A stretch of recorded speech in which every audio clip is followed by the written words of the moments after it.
Arirang TV is conducting an overseas TV viewer survey to provide you with a better global broadcast service. Share your valuable feedback on the Arirang TV website www.arirang.com or mobile application. Survey participants will be selected at random to receive special gifts.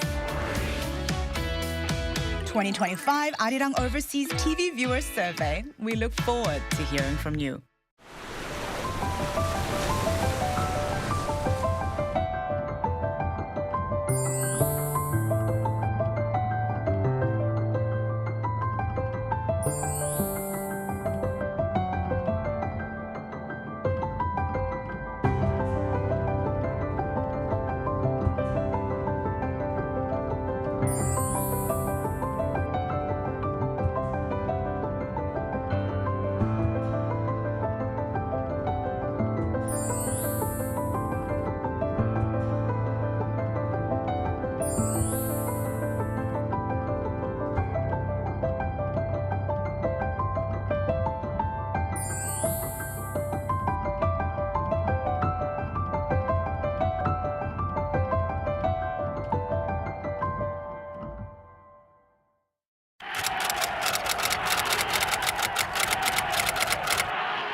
In our headlines on this Wednesday, August 13th, here in South Korea, President Lee Jae-myung has reiterated his intentions to build a country that belongs to its people as his Policy Planning Committee unveils the administration's 5-year agenda for national governance and broader diplomacy.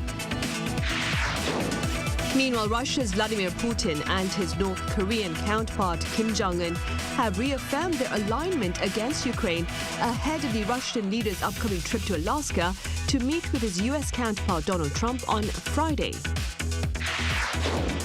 Back here in Korea, torrential rain has been pounding the central part of the country, including capital Seoul, since early Wednesday morning, and weather forecasters say the downpour will continue until tomorrow morning. We start with President Lee Jae-myung's pledge to promote integration through politics aimed at public unity. Do take a listen. 국민이 주인인 나라, 함께 행복한 진짜 대한민국을 만들어 가겠습니다. 국민이 하나 되는 정치로 갈등과 대립을 넘어 통합의 길로 나아가겠습니다. The pledge came at an event here in Seoul on this Wednesday that marked the unveiling of his administration's agenda over the next 5 years, as drafted by the State Affairs Planning Committee, which has been serving as a de facto transition team. On the agenda are 123 tasks in 5 areas, including politics, economy, and foreign affairs.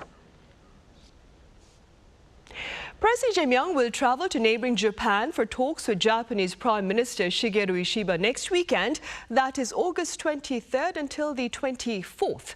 According to the presidential office on this Wednesday, this bilateral summit will take place prior to the summit with U.S. President Donald Trump at the White House on August 25th. On the agenda of the talks between the South Korean and Japanese leaders are ways to promote a future-oriented partnership and to bolster the trilateral security framework with the U.S. And the president has also named new nominees to head the Education and Gender Equality Ministries. Chief of Staff Kang Hoon-sik announced on this Wednesday that Choi Kyo-jin, the current superintendent of Sejong Metropolitan City Office of Education, has been tapped as the new education minister, a post that also serves as deputy prime minister. Kang described Choi as an education expert who has dedicated 4 decades to the academic arena. Lawyer Won Min-kyung, who has served on the National Assembly's Gender Equality Advisory Committee, has been picked as Minister of Gender Equality and Family. Both positions have remained vacant after the president's initial picks withdrew and resigned respectively following allegations of plagiarism and workplace abuse. The remains of 6 Korean independence activists arrived home on Wednesday from the US, Canada, and Brazil ahead of Friday's 80th anniversary of Korea's liberation from Japanese colonial rule. A repatriation ceremony was held at the Seoul National Cemetery, where Prime Minister Kim Min-seok posthumously awarded each of them the Order of Merit for National Foundation. He also reaffirmed commitment to ensure that the repatriation campaign continues until the very last hero is laid to rest here at home. The remains of the 6 activists will be buried at the Daejeon National Cemetery.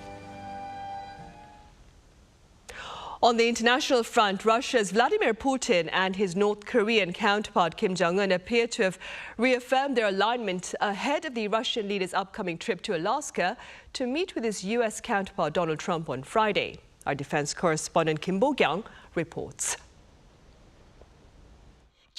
Russian President Vladimir Putin, during a phone call on Tuesday, briefed North Korean leader Kim Jong-un on the upcoming summit between himself and U.S. President Donald Trump.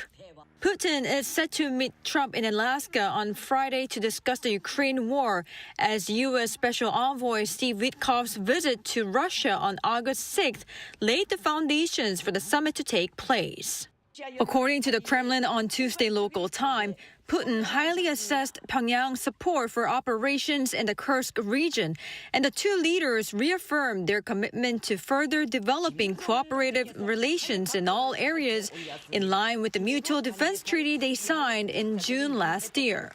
According to the Korean Central News Agency on Wednesday, Kim Jong-un expressed his full support. Meanwhile, the White House has reconfirmed that the Putin-Trump summit is going to be a bilateral one, not involving Ukrainian President Volodymyr Zelensky. The White House press secretary added that the goal is to have a better understanding of how the war could end. I think this is a listening exercise for the president. Look, only one party that's involved in this war is going to be present. And so this is for the president to go and to get, again, a more firm and better understanding of how we can hopefully bring this war to an end. When asked about whether the issue of dispatching North Korean troops to Russia would be discussed, Tammy Bruce, State Department spokesperson, said the content of the dialogue can only be known by the 2 leaders. Ukrainian President Zelensky on Tuesday vowed not to give eastern Ukrainian land, the Donbas region, to Russia, adding that it would open a bridgehead for a Russian offensive. He said Moscow would have to agree to a ceasefire before territorial issues are discussed. Kim Bo-kyung, Arirang News. On the trade front, overseas shipments of ICT products soared over 14% on-year in July, spurred by strong global demand for semiconductors. Our Park Junan has the latest numbers. South Korea's information and communication technology exports saw a record-breaking performance in July. Exports of ICT products for the month reached $22.19 billion, a 14.5% increase from the same period last year, according to data released by the Ministry of Trade, Industry and Energy on Wednesday. Despite uncertainties stemming from U.S. tariff policies, this marks the highest July export figure ever recorded for the sector, producing a trade surplus of $8.87 billion. The driver behind the surge was semiconductors. Semiconductor exports posted an over 31% increase in July to $14.7 billion, driven by rising prices for memory semiconductors and strong demand for high-value-added chips, such as high-bandwidth memory and double data rate 5. This marks the fourth consecutive month of year-on-year record-breaking semiconductor exports. With the growth of the AI industry, sales of HBM memory semiconductors for AI systems are rising. And as HBM is a high-value product, it is positively impacting South Korea's tech exports. However, not all sectors showed as strong a performance. Display exports fell almost 9% due to uncertain demand in foreign industries, while mobile phone exports dropped almost 22%, though strong finished product sales partially offset declines in components.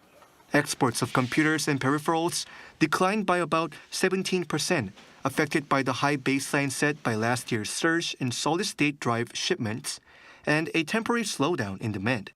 The strength in exports once again underscored South Korea's resilience in the global ICT market, particularly in semiconductors, despite ongoing trade uncertainties. Park Junan, Arirang News. Employment here in the country expanded by 171,000 in July on year to post a second straight month of gains hovering on the 100,000 range. Accordingly, Statistics Korea says the employment rate for the month of July rose by 0.1% to stand at 63.4%. By sector, however, the employment trend remained mixed, with health and social welfare adding on more jobs, while the manufacturing and construction industries continue to see job losses. Meanwhile, the unemployment rate now stands at 2.4%, down 0.1 percentage point on year.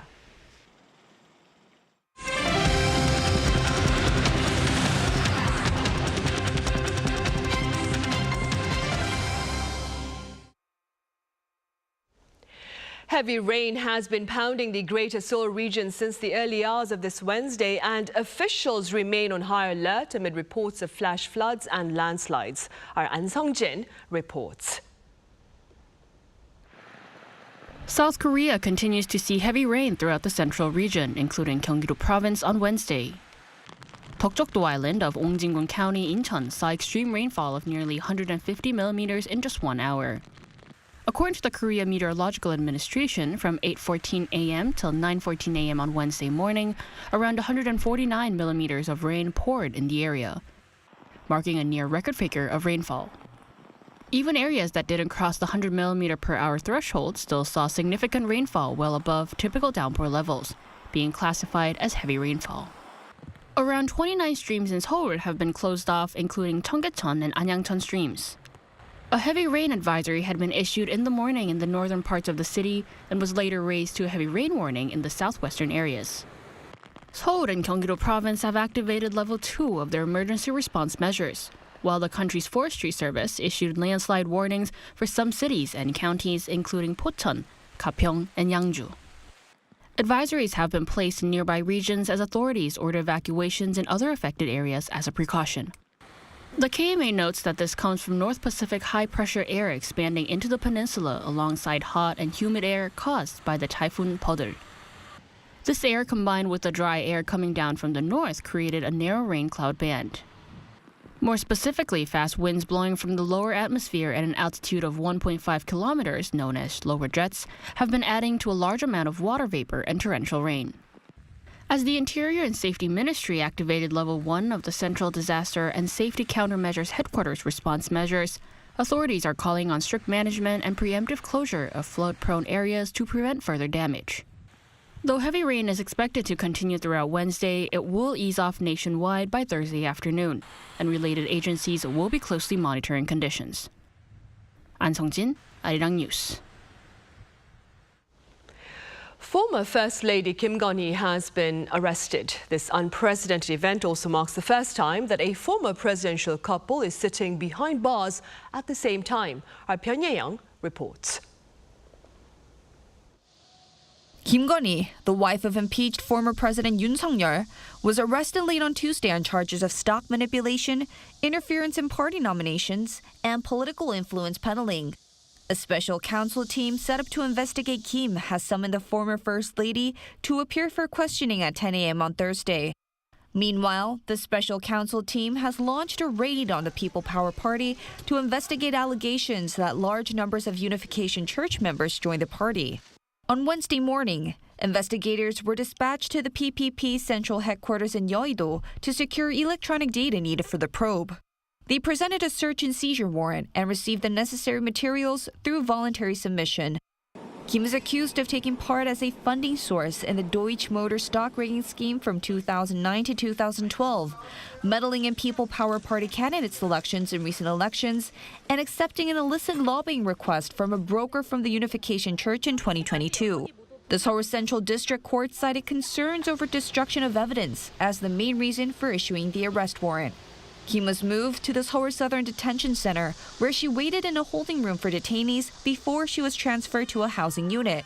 Her arrest means all privileges as a former First Lady were revoked, and her security detail was fully withdrawn. However, like her husband, she will be assigned a dedicated correctional officer and kept separate from other inmates during exercise and bathing. Kim first appeared for questioning in front of the special counsel team last week, where she made a public apology. I am truly sorry that a nobody like myself has caused concern for the people. I will faithfully undergo the questioning. Her husband, Yoon Sung-yeol, is behind bars on insurrection charges.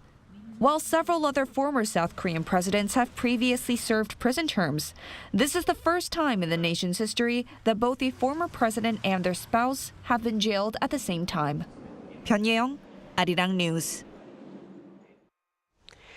Over in the U.S., disgraced cryptocurrency founder Kwon Do-hyung, also known as Kwon, has pleaded guilty to fraud for a 12-year prison sentence and a $19 million fine. Our Lee Seung-jae has more. Disgraced South Korean cryptocurrency mogul Do Kwon on Tuesday pleaded guilty in the United States to 2 fraud charges connected to the $40 billion collapse of Terraform Labs' digital currency ecosystem.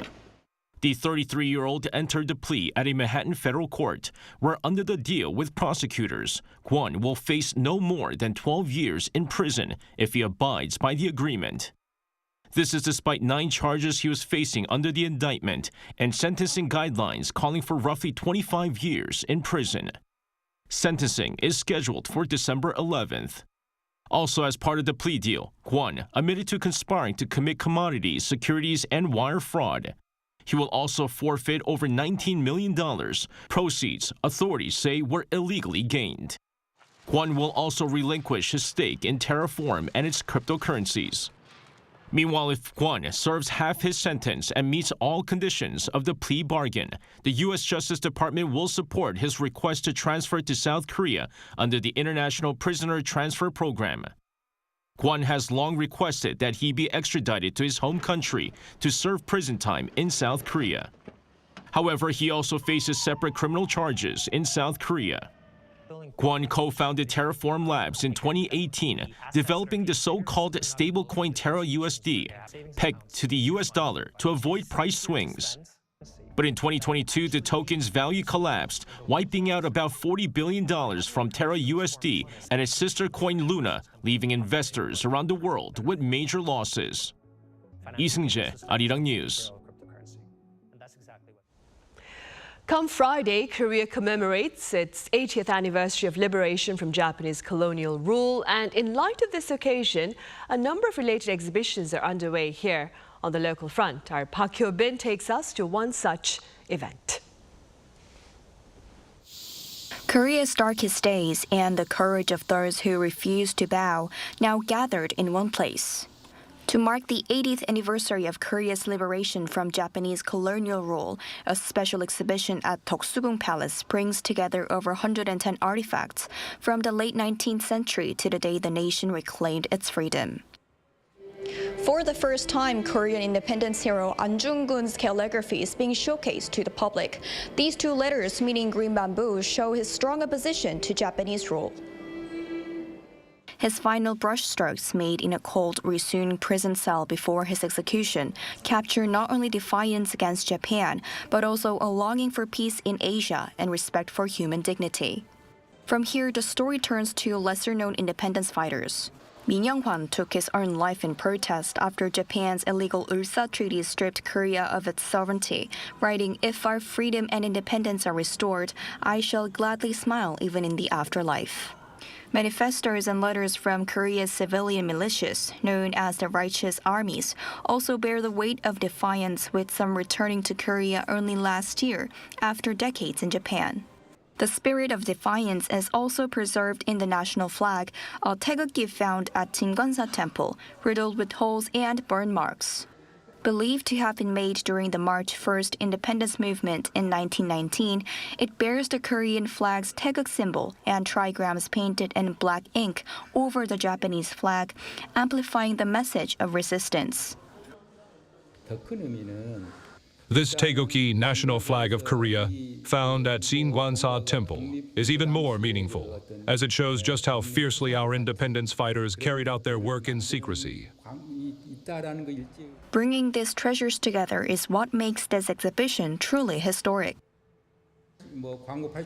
While marking the 80th anniversary of Korea's liberation, this exhibition is most meaningful for bringing together authentic resistance heritage from both institutions and individuals in one place.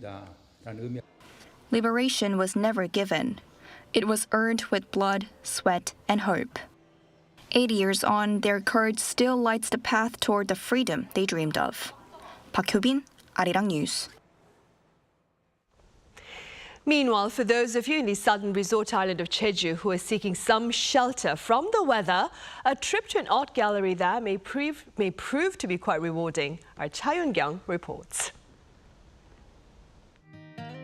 Dreams of a Butterfly on Jeju, a special exhibition on Seokjumyeong in celebration of the 80th anniversary of Korea's liberation from Japan, is currently being held by Jeju National Museum.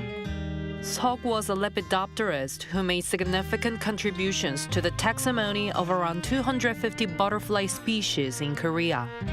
At the exhibition, visitors can find paintings of butterflies by Nam Gyu, a painter of the Joseon dynasty whose works were praised by Seok.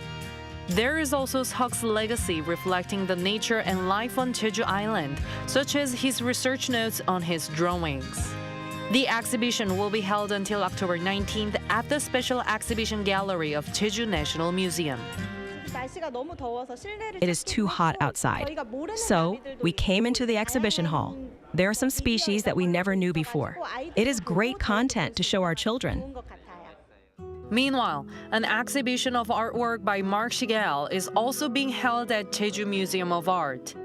His engraved print series, Daphnis and Chloe, is being shown in Korea for the first time. Visitors can spend a lot of time at the gallery perusing the wonderful colors and storytelling behind his work. The exhibition will also be held until October 19th. It feels so great when we get into the museum. And artworks also purify our minds. Spending a summer vacation at art galleries and museums is becoming a trend since people can get some rest while enjoying artistic culture. Cha Yun-kyung, Arirang News.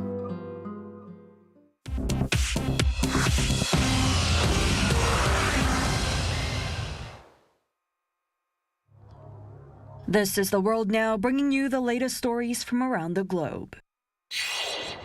From Spain to the Balkans, a severe heat wave is driving temperatures above 40 degrees Celsius, and fires have broken out across southern Europe, resulting in 3 deaths and forcing thousands to evacuate. In Spain, a wildfire near Madrid resulted in 1 death late Monday and forced the evacuation of 180 people. Another person died fighting fires in northwest Spain, while in southern Spain's Cadiz region, over 2,000 tourists and residents were evacuated from hotels and beaches as a fast-moving blaze filled the skies with black smoke.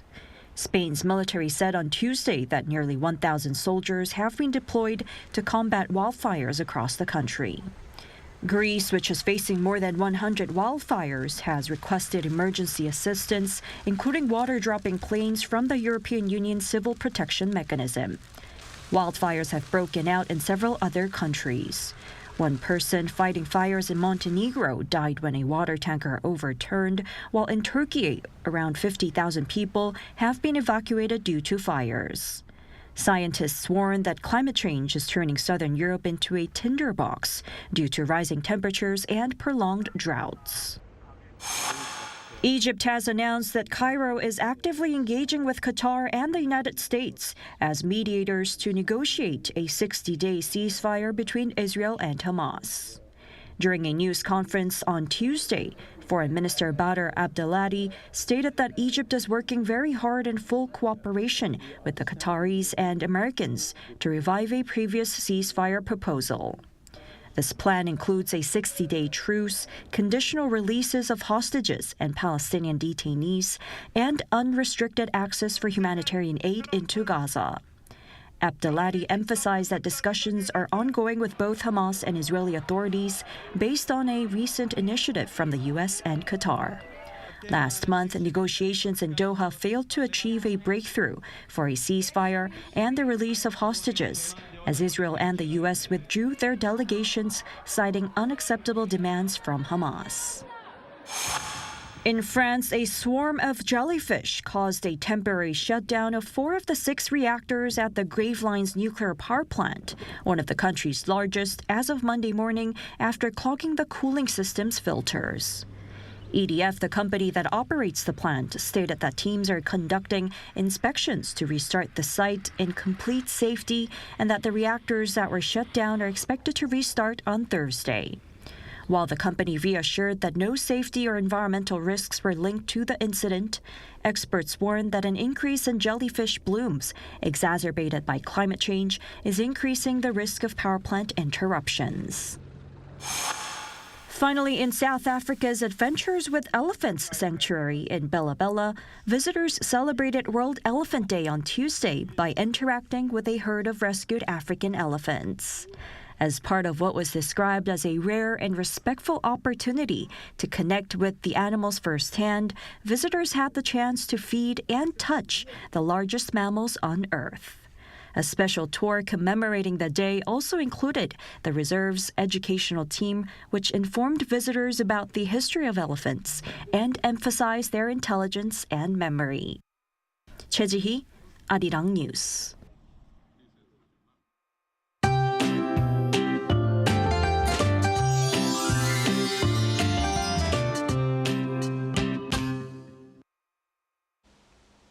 Heavy rain of around 30 to 80 millimeters per hour has been passing through the Seoul metropolitan area and northern parts of Gangwon-do province. Heavy rain warnings are in place in Seoul, Incheon, and the northern parts of Gyeonggi-do province, while heavy rain advisories are in place for other areas of the capital region and northern parts of Gangwon-do province.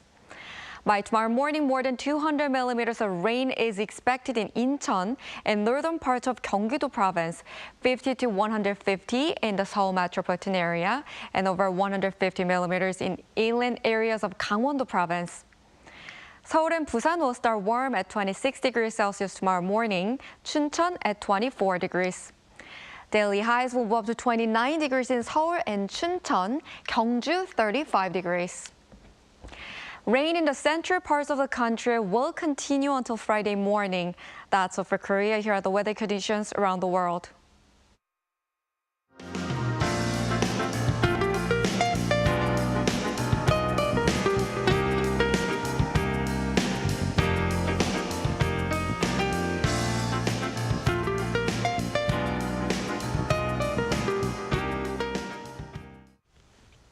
Those are the headlines at this hour here in South Korea. As always, thank you for watching. And coming up next is our daily panel session.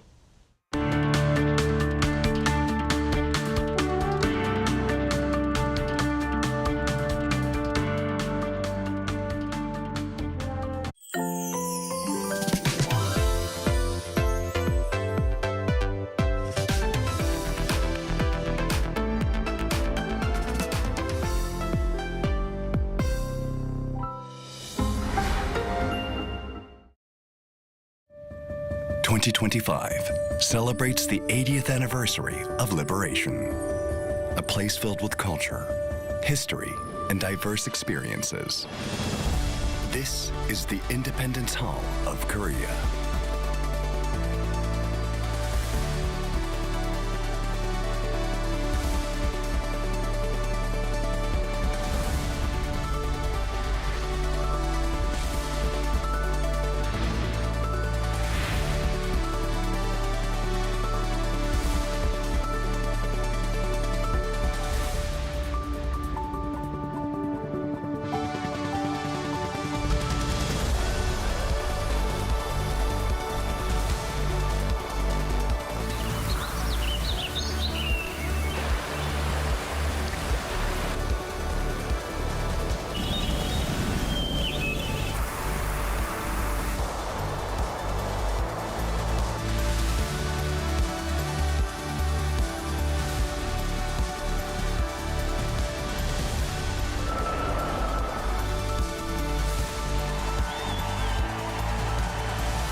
the values of the independence movement. And together with the whole nation, we will make Korea great. The Independence Hall of Korea. Arirang TV is conducting an overseas TV viewer survey to provide you with a better global broadcast service. Share your valuable feedback on the Arirang TV website www.arirang.com or mobile application. Survey participants will be selected at random to receive special gifts. 2025 Arirang Overseas TV Viewer Survey. We look forward to hearing from you.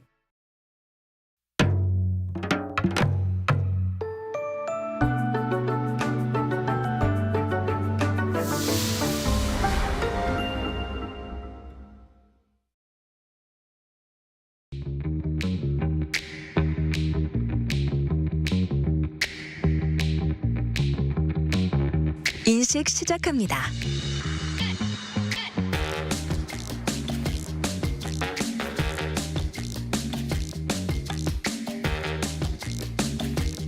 헤이 미러, 오늘의 운동 루틴 시작해줘. 네, 오늘의 운동 루틴을 시작하겠습니다. 레디, 고! 좀 더 앉아 보아요.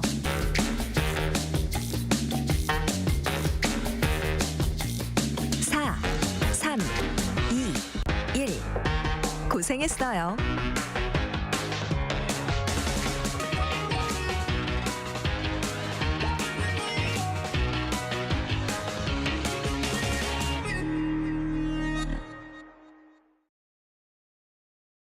We move. Annually, we invest more than 10% of our total revenues in research and development and 15% in the R&D workforce. Main products, pneumatic cylinders, solenoid valves, hydraulic cylinders, air preparation units, and grippers, and all other products are manufactured through systematic management. KCC Precision.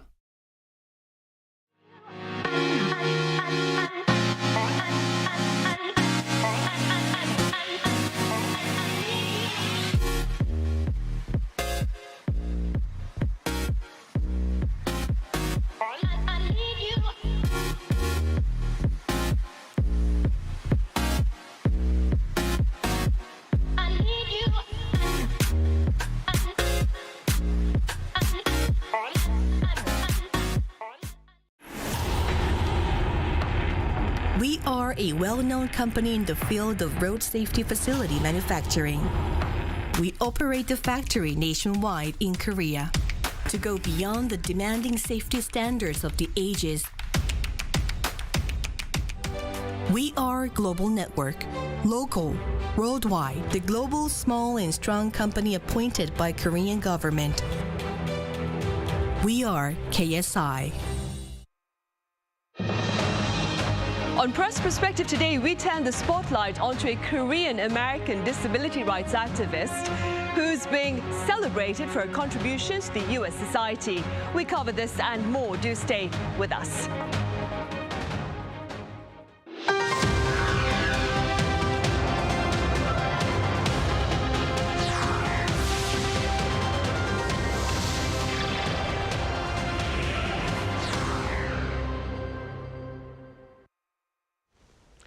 Hello and welcome to yet another edition of Press Perspective. It's Wednesday, August 13th here in Seoul. I'm Min Sun-hee. Right, it's that time of the week during which we touch upon a number of diverse social stories related to South Korea that made international headlines. For this, I have Kelly Kasulis-Jo with the Washington Post here in the studio. Kelly, it's been 2 months since we last had the pleasure of your presence here. Welcome back. Happy to be back. Thanks. I also have writer Colin Marshall with us. Colin, it's great to have you here. Glad to be here after a few days. Right. Only a few days. Right. Colin, as I mentioned in the short clip before we started, a Korean-American disability rights activist has been depicted on a US $250, this year that is, as part of the American Women Quarters program. First of all, do tell us a bit about this particular program and then touch upon, of course, the significance of the inclusion of the Korean-American activist. Yes, this program, It's one of, I guess you could say, a series of ongoing programs from the U.S. Mint. They like to change up the quarters and pay tribute to different American phenomena, you could say, with the quarter designs. I think when I was in high school in the U.S., the big one was the U.S. state quarters, this long project of putting out a quarter for each U.S. state. And there were sort of folders, albums you could put your collectible state coins in and all that. This is a similar model where I think they've been doing the designs for since 2022, I believe. So there are 20 total designs, each design representing one American woman, a notable American woman from some chapter of history. Examples from the past few years. This is a program going through this year. This is the last set, but since the beginning there's been Maya Angelou, I believe, has been one, Eleanor Roosevelt, wife of Franklin Delano Roosevelt, and many achievements in her own right besides being the president's wife. There's been the actress Anna May Wong. There's been a variety of heritages, a variety of experiences, a variety of achievements, and including a Korean-American activist is actually in line with, you can sort of trace some of the, how to put it, some of the paths here. They've had Japanese-American women, they've had Chinese-American women, so it is natural in a sense to have a Korean-American woman, and they've sort of reached the stage of doing activist coins now. There have been different sort of scientists or literary figures, and this is all, it's all part of the plan. Right. And Kelly, what more can you tell us about Stacey Park Milburn and her contributions to the American society?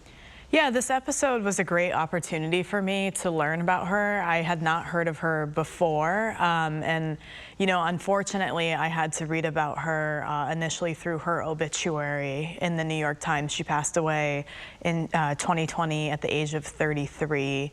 So she was half Korean, half white American activist. Her father was a U.S. soldier. She was born here in Seoul. Her mother was South Korean, and then they eventually moved to the United States. And she suffered from muscular dystrophy, which meant that she had a hard time kind of, you know, having command over her body in the same way that, you know, people would normally have if they're healthy. And so she was in a wheelchair, and a lot of her activism, you know, she had a lot of intersectional activism from what I read, actually. So for instance, she was a disability rights advocate. So she, there was an example in the New York Times story of her talking about how resourceful she had to be able to use her wheelchair in certain settings. So she was advocating for people to have equal access to environments and to be able to have environments adapted so that people in wheelchairs or with other forms of modifications were able to get around. But she was also an LGBTQIA rights activist. She identified as queer. And she also would advocate for the poor. So for instance, I read that during COVID-19, she actually created this movement to have all these safety kits made and handed out to people in California who are homeless. So things like hand sanitizer, vitamins, COVID masks, medications. And, you know, shortly after she did that, she actually passed away from complications related to surgery. Right. I also actually read up on her. I had not known about her contributions prior to this. Moving forward then, Kelly, this next topic, it's something we touched upon in one of our previous shows, but we are revisiting it given its relevance to our changing values here in the country. A poll by Gallup International shows that more Koreans would choose to have a daughter over a son if they were asked to pick a gender. First of all, could you walk us through the findings of this latest poll, and how do you explain this finding? Yeah, I thought this poll was very interesting. It certainly got some attention here in South Korea. I think the reason why it was a headline is because Korea is traditionally kind of a patriarchy, if you will, and gender inequality is one of those issues that's constantly underscored. So for instance, my mother's generation, she's in her 50s, it was common for people to keep having children until they were able to have a son. The idea being that the son inherits all of the money, all of the resources, and hopefully takes care of the family. If you can only afford to educate one person in your family, you would educate the son. The son gets first dibs of the food at the table. So when you look at that, I mean, my mother's actually fairly young, and then you see now that people, you know, want to have a daughter. It really changes kind of the context of, you know, people's social preferences. The other thing I will say is, not that this was common, but in Korea and my mother's generation, people wanted a son so bad that if they couldn't have one, they would borrow one from other families. So for instance, like asking your cousin, for instance, to allow you to adopt their son and keeping that a secret. So I mean, there was a desperation actually for people to have a male offspring. And so what this survey shows is that of the people polled, which again, there's limitations there, in South Korea, more people said that they wanted a boy if they had a choice than a girl. So really it's 28% of people surveyed in Korea said that they wanted a girl, 15% said they wanted a boy, and I think notably 56% said they actually don't care. So it's not as if there's this overwhelming desire for a daughter. And the other thing I will point out about this poll is not actually asking only people who want to have children and are planning on having children. The survey participants really ran the gamut of age. So you're asking people who are well past the ability to have children, or people who are not planning to have children at all, what their preferences are. And as we know, South Korea has the lowest fertility rate or birth rate in the world, and it continues to get worse. So I think there are some issues potentially with the survey itself. The other thing I wanted to point out is that those over 60 and up preferred to have sons still. So you do see some of that age demographic divide in these preferences. But whether or not that will mean that, you know, women are rising in society, I don't know if it's the perfect barometer to measure that. With that said, I mean, South Korean women are more likely to have tertiary education than men. Their incomes are rising. The gender pay gap is still really severe in South Korea, but I think what you've seen is in the last generation or two, women's status in society has certainly risen. Right. Colin, like I was telling Kelly, we did touch upon this growing preference for daughters over sons a while back in light of an article, I believe, by The Economist. That being said, do you suppose the growing preference for daughters, if you will, may lead to a number of perhaps unexpected social repercussions? Well, it could be, and unlike many shifts in opinion you see reflected in surveys, sometimes you don't really see them reflected in your actual life. But in my case, you know, I've seen a few examples of the daughter preference. My kids who are going to be born tomorrow, they're boy-girl twins, and my wife made clear her own daughter preference. I think she'd have been even happier with two daughters, but as long as there was one daughter, I think she thought that was all good. And, you know, even male friends of mine, one of them, he said, you know, I didn't have a preference, then I taught little kids in Korea, and through that experience came to want a daughter, because he didn't really have any interaction with little girls before, and then he realized, oh, I do want a daughter, and indeed that's what he got. So it worked out well for him, but of course he couldn't choose it, and we couldn't choose it, and this opinion poll did pose that situation, that scenario, if you could choose, and that's really not in effect in Korea. Someone with see, people with daughter preferences, they're not really exercising them except in saying them. You know, if they have a son, their reaction's probably going to be, oh, that's fine. It's not affecting who gets born these days. But you hear reports in the U.S. of not necessarily genetic engineering per se, but embryo screening when you do IVF, and they'll sort of give you some data, what they can, in certain regions of the country, and especially the high-tech sort of clinics you can go to in Silicon Valley and where have you. Where they'll have a list of traits that are probable based on analysis of each embryo, and it's like eye color is the one you usually see, but sex is another one. And so I suppose this is on the way. It's not here in Korea, and it's barely extant in the US, but the day will come when this preference can be exercised in terms of what embryo you actually choose to move forward with. So it's not sort of the effect you saw in China with the one-child policy and all the nasty things that resulted leading to more sons, but this is a more, I guess you could say, humane way of doing it, but it still will. The chance for parents to actually act on their preferences will come around. And, you know, if you get an imbalance as a result, whether it be for sons or daughters, it's not a good thing. When one sex outnumbers the other, you create an even worse relationship between the sexes, or so it seems. I mean, with a much less dramatic case than China, if you look at New York City, as I understand it, women outnumber men there, and the women themselves are not very happy about that.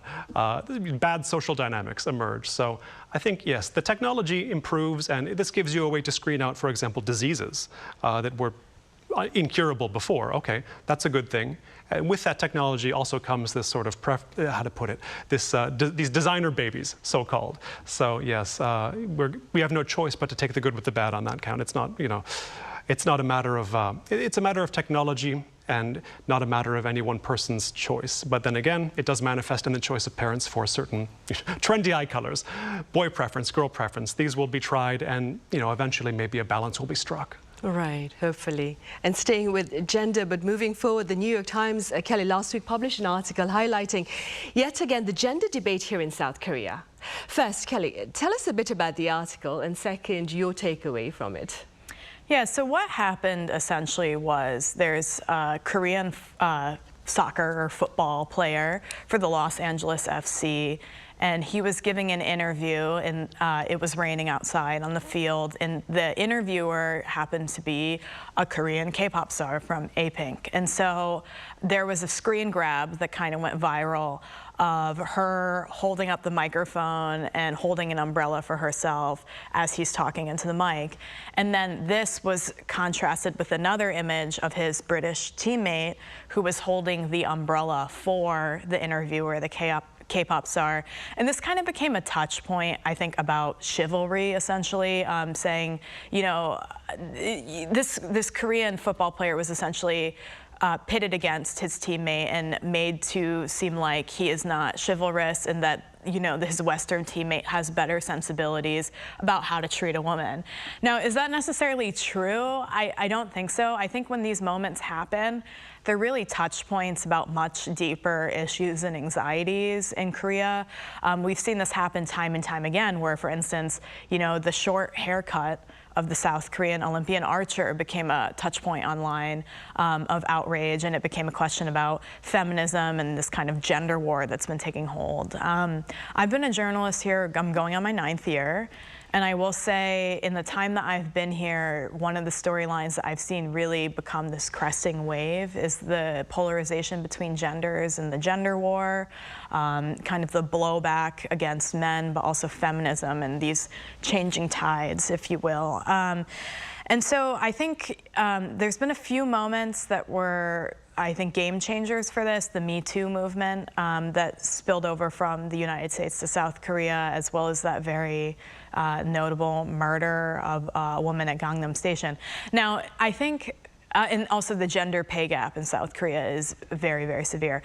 It's interesting that this kind of seemingly harmless and probably meaningless moment between a soccer player and a K-pop star touches on those much deeper angers, but I think that is what's happening. South Korea has a really severe issue with gender inequality.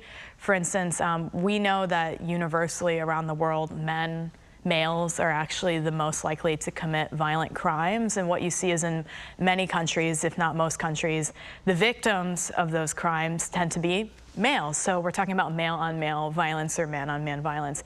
In South Korea, women are actually more likely to be the victims of violence, and it's violence perpetrated by men. Women are paid far less than men.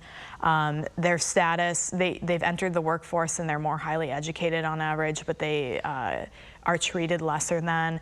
And so, I think in this era of cancel culture and memes about dating culture, that's part of this as well, but it's really speaking to deeper issues. And I will say, it's not uniquely Korean. The United States also has moments like this and is also dealing with deep political, financial, education gaps, if you will, between the genders and a further polarization there. Right, so to a great extent, it is a universal issue as we speak then. Colin, do you believe there is indeed perhaps a difference in the treatment of women by men here in the country as compared to their counterparts over in the West? Given the differences in the underlying culture, I'd be surprised if there wasn't a difference in that. It manifests in everything else, that too. And the unhealthy ways, the ways that male-female relations here can become very unhealthy, I've seen it chalked up in part to, for example, the separateness, not necessarily literal separateness, but the way the sexes are kind of alien to each other. They're not, how to put it, they're not they don't regard each other in a very realistic way when they grow up. And this can be, so why are men here more violent against women? Often you hear it said, oh, we have to put them on a pedestal growing up, and then we're angry when this is making excuses on their part, but like we're angry because then they treat us badly, but we had to revere them. It's that kind of thing. But so you find, what's the truth of that? What's the core truth? Maybe the relationship between the sexes is there's something wrong to begin with in the way that they're thrown together or not thrown together. And so, you can see how it manifests. Like if you watch the angry YouTubers, whether they're railing against toxic masculinity or the feminist conspiracy or whatever it might be, you can find a kernel of truth in sort of how they grew up, how they came to see the world, basically shaped by the culture that they're in. You can find these things. You can't necessarily take them at face value, because when you're in that form of media, strong opinions cut through the noise, ideology cuts through the noise, and anger cuts through the noise. But I think, again, if you try to just imagine how they came to the opinions they came to, you can understand a little more about how this society works. Now, I wouldn't necessarily say, of course, that it's absolutely better in the US, but the relationships between men and women. But I do note that US media, and maybe Western media in general, do tend to cover South Korea and countries like South Korea in a manner that seems like it's working out American issues on a South Korean canvas. The latest New York Times article you were discussing mentions the 4B movement, which has been a subject in the New York Times several times already, and a subject maybe out of proportion to its actual existence, from what one can tell in South Korea. I mean, I'm involved in journalism, and I know a lot of people who are, and I get the impression I don't know anyone who even knows anyone who is identified as 4B. I believe there are such people. I believe there are people who are 4B, no marriage, no dating, no childbirth, no sex, but you have articles in the Western press, the US press, sort of implying or just claiming that this movement is overtaking South Korea. Women have gone on strike. Well, it's not quite like that here. And I think if you live in Korea, you'll know more people, men and women, who actually do want to get married and start a family. They just, for other reasons, non-ideological reasons, economic or other material reasons, haven't been able to. It's not because they've sworn off of it. So, ironic as it is to say, in the media, one needs to be wary of the media portrayal. Right, for sure. I'm glad you mentioned that, because if I think of it myself, I actually do not really know of anybody personally who's 4B. Yes, that's an interesting point. I'd like to hear of someone who is. I haven't yet. Right, something to think about. Kelly, one final question before we let you guys go today. Reuters points out that the South Korean military, it's actually shrunk in size given our falling population. Could you tell us a bit about this reality and its implications? Yeah, this has been a chronic reality that has taken hold in the early 2000s and really accelerated in the 2010s. So at this point, South Korea's male military population has shrunk by 20% in the last 6 years. It's in general, so for instance, in the 2010s, it was about it was about 690,000 in the early 2000s, and now it's about 563,000. So you're talking about a reduction of 150,000 plus soldiers. And materially, why does this matter? I mean, it speaks, number one, to the greater issue of the population crisis and the low birth rate, but also speaks to the security threat of North Korea. So essentially, the idea here is if there are fewer men who are available to man the border and secure South Korea in the event of a war, this makes South Korea even more reliant on its security partners, which we have seen, particularly the United States, sending increasingly mixed messages. On one hand, the alliance is ironclad. On the other hand, Trump wants South Korea to pay more for its troops and really walks into negotiations like he has the upper hand. And so there's this feeling of insecurity on the peninsula in terms of security pacts, also in Europe as well with the NATO alliance. And so it's a concern for the South Korean government because, quite frankly, they want to know that their military is as strong as ever, and it may not be if you have fewer people on the ground. When I saw this question, I first thought of the TV show on Netflix, Crash Landing on You, which is quite popular because I think in the first episode there's this scene where people are able to run from North Korea into South Korea through the inter-Korean border, which is not the traditional way that it's done. It's usually you have to go through China, make your way through Southeast Asia, and then hopefully find your way into South Korea, which is getting extremely hard to do. And the reason why they were able to just run past is because there were very few people at the border, and this one South Korean soldier basically dozed off while watching security cameras. And this is kind of not necessarily fiction. I mean, South Korea has invested more and more in AI and technology to monitor the border instead, and there have been more cases of people getting through to South Korea through the inter-Korean border. There was the case of the U.S. soldier who was there on their tour. Who went north, exactly. Right. All right, I'm afraid that's all the time we have today. Kelly, as always, thank you so much for your time and your thoughts. Thank you. And Colin, thank you very much for your insights. Thank you. Right, that ends this edition of Press Perspective. Thank you for watching. See you same time tomorrow.